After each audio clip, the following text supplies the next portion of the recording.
Asiphinde sinibingelele sinamukele ngaphansi kwe-YouTube channel uSiba lukaZulu.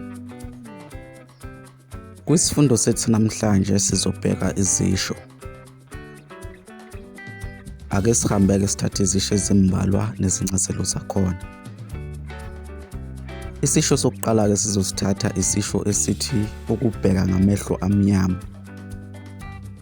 Lesi simo-ke sokukhuluma sisho ukulindela into ethile ngomdlandla.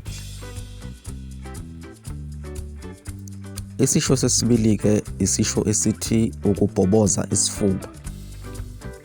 Lesi simo-ke sokukhuluma sona sisho ukuveza izimfihlo. Uma ngabe umuntu ekubuza ukuthi unaso yini isifuba, usuke ekubuza ukuthi uyakwazi ukugcina imfihlo. Kanti-ke uma ngabe sowubhoboza isifuba, okusho ukuthi usuke sowuthulula-ke izimfihlo lezo asuke exoxele zona. Isisho sesithathu-ke sizosibheka isisho esithi ukukhala kwebhungane.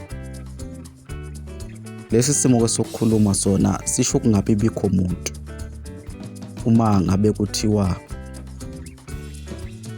amaphoyisa beyobheka inswelaboya afica kukhala ibhungane endlini, okusho ukuthi amaphoyisa afice kungenamuntu, ukukhala kwebhungane kungabi bikho muntu. Isisho sesine sizosibheka isisho esithi ukubola amathumbu. Lesi simo-ke sokukhuluma sona sisho ukuzala ingane ehluphayo.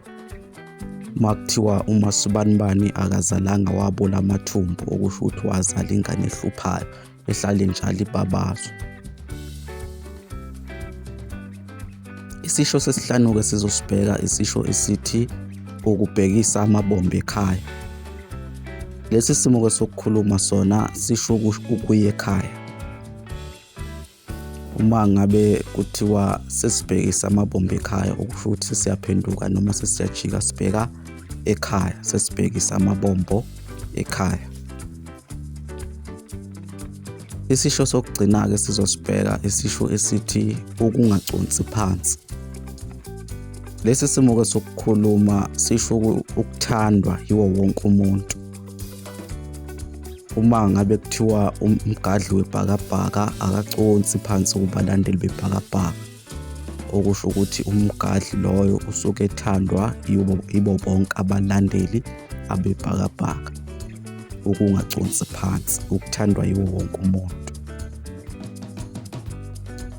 Umbukiso wethu namhlanje sizobamba khona lapha. Asiphinde sixinxe ukuthi usubscribe ngaphansi kwe-YouTube channel, ushiye ukuphala kwakho lapha kuma-comment, uphinde ulike le video yethu namhlanje.